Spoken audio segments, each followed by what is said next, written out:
I want to talk a little bit about some of the things that I wish I could go back in time and tell my younger self.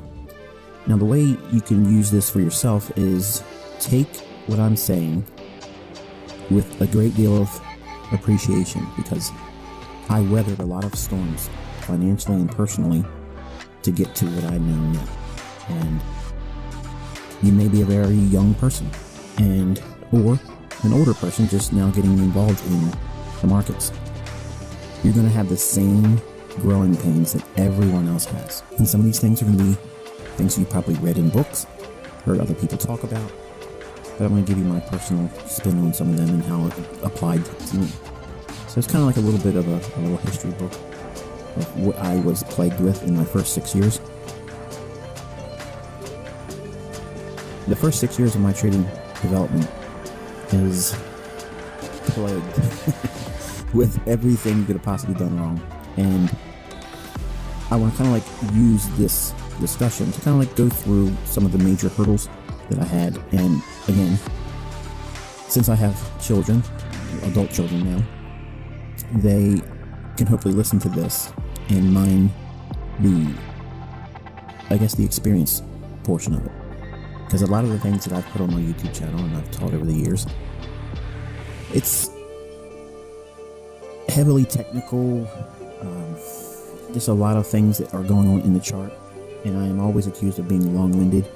And again, if you're not into really understanding what is most likely going to plague you, and if you just want to go through it yourself and have all that experience, have at it, don't even listen to this video. And there's no harm in you not listening to this part. You could really just say, okay, I'm just going to wait to part 2, but it's meant to be a resource for you to glean experience from without having to go through the suffering portion of it. So if I were to go back in time and I could sit at a table and talk to my younger self, what would I tell him or me where to focus? What should I, as a younger person, focus on in my development as a trader? First thing, don't seek the approval from others.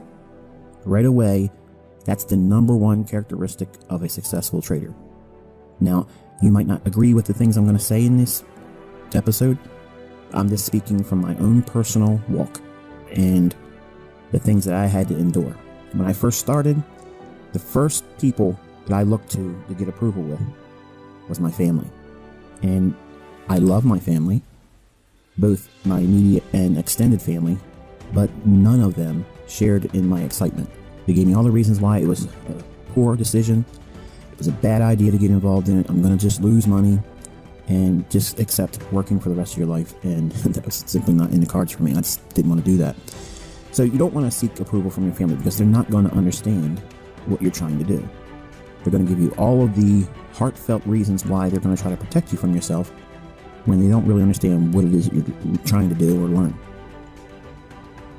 Don't seek the approval of your friends. Number one, your friends are only going to be interested once you start making money. When they start seeing the changes in your life, then and only then will your friends be on board with it. Your friends, much like your family, really don't feel comfortable with you being successful, because if you tell them what you're going to do, and you get to the point where you succeed at it, you act like a mirror for them, and they will always look to you as a reminder of what they failed to pursue in their own life. So again, don't try to seek the approval of others, family first, and friends, because it doesn't work out. Third, don't go to work and tell your coworkers that you're going to be quitting your job soon. I made all those errors, okay, and many times I've shared the low income, high hour, heavy workload job that I was doing as a young man when I was beginning this journey. And I just don't think that it's a good practice for anyone to go to work and tell their coworkers. Number one, they're going to be giving you, again, all the worst feedback you're ever going to hear. Yeah, right, you'll be here with me the rest of your life. You're going to retire from here. All those things, okay? So when you get this feedback from your coworkers, you're going to hate going to work even more, because you might have liked going to work to some degree and hanging out with the people you work with, talking about sports, talking about movies, talking about the opposite sex. All these things that you had a common agreement on or an interest in will start having a great divide, because you're going to look at them as a source of annoyance, and they're just going to look at you as you're pipe dreaming, and you're not going to get to where you're going, and it's going to be fun for them to watch you fail. And you don't want to have someone constantly, poking you every day. Looks like you're still here. I guess I'll see you to work tomorrow. And those types of things is what I had to endure. So don't tell your coworkers what you're going to be doing. Don't tell your boss what you're going to be doing. You're going to basically fire your boss and fire your coworkers when the time is right. But you don't want to broadcast it, because all it's going to do is provide them a timeline when they think you should be doing it and tease you the entire time. So your family's going to constantly give you heartfelt advice of why you shouldn't do it. Your friends are going to say, I'm not really interested, but if you get successful, I might be interested then. So why tell them? Your coworkers are going to give you every negative thing because they hate their life too. They're at the same place you're at, yet you're trying to escape. So why would you want them to, pump you up? That's what we do as humans. We want to have our peers say, yeah, that's a good idea. But how many times in your life have you ever had that experience? I can tell you, unless it was my 5th grade teacher, Mr. Lorber, or it was my uncle that talked to me about commodities when I was 16 years old and taught me about narrow sideways channels and 1, 2, 3 tops and bottoms and head and shoulders, all those bull flags and things.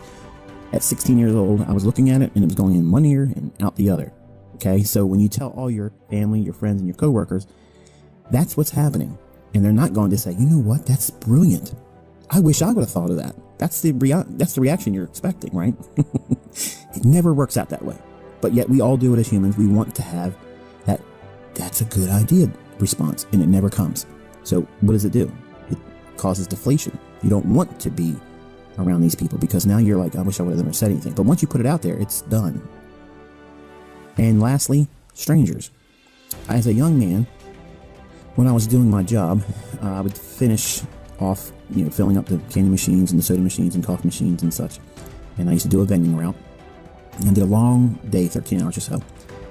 And during my route, I felt this unreasonable desire to tell other people that I don't even know.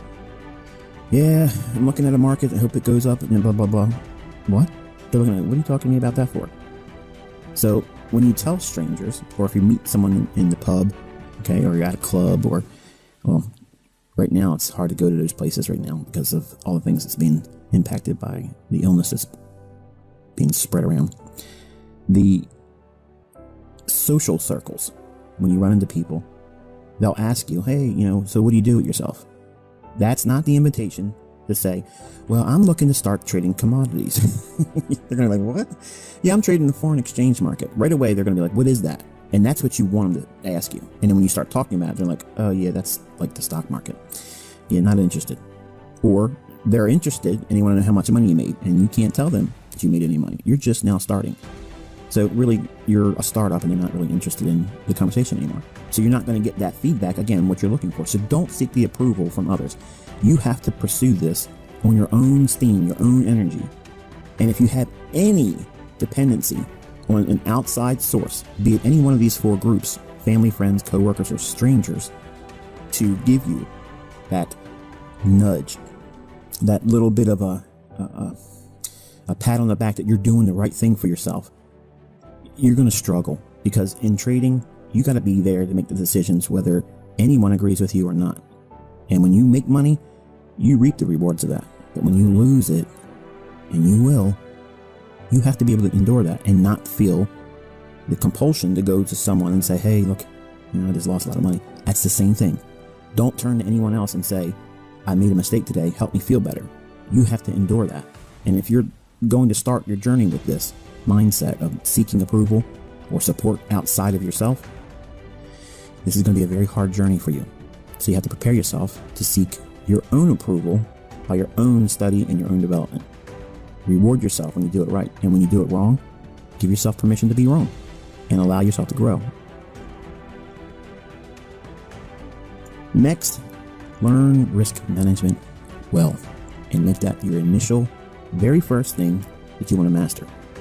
So you're controlling your impulses to stop telling everybody your business, okay? It's your business. It's not their business. So stop giving your business to someone else. Next in line, it's the risk. You have to understand what you're getting involved in. If you're going to be trading with live funds, you are losing money. That's a 100% guarantee you are losing money. There is never, ever going to be a trader that starts and never has a loss. My very first trade was a loss. I lost 50% of my account. Find your unique model and grow from it. Don't tweak it too much. Once it's profitable, stick with it. You will become wealthy.